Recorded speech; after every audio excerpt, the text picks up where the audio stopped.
Sa laog nin 75 taon, naging maimbod ang Diyos. Ako po si Raisa Lucido, isang media practitioner po dito sa Albay at deboto po ako ng St. Raphael the Archangel Parish dito sa Legazpi City.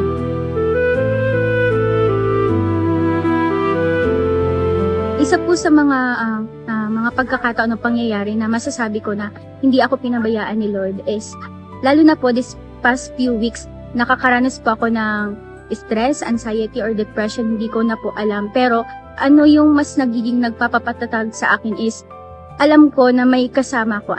Alam ko na nandyan si Lord na hindi niya ako pinapabayaan kasi nasusustain ko lahat. And yung may strength pa rin ako na gumising araw-araw despite ng mga nararanasan ko.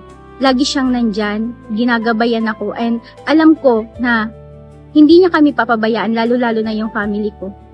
75 istorya nin pagtubod, sarong simbahan, sarong pagtubod. Mga istorya kan pagiging maimbod kan Diyos.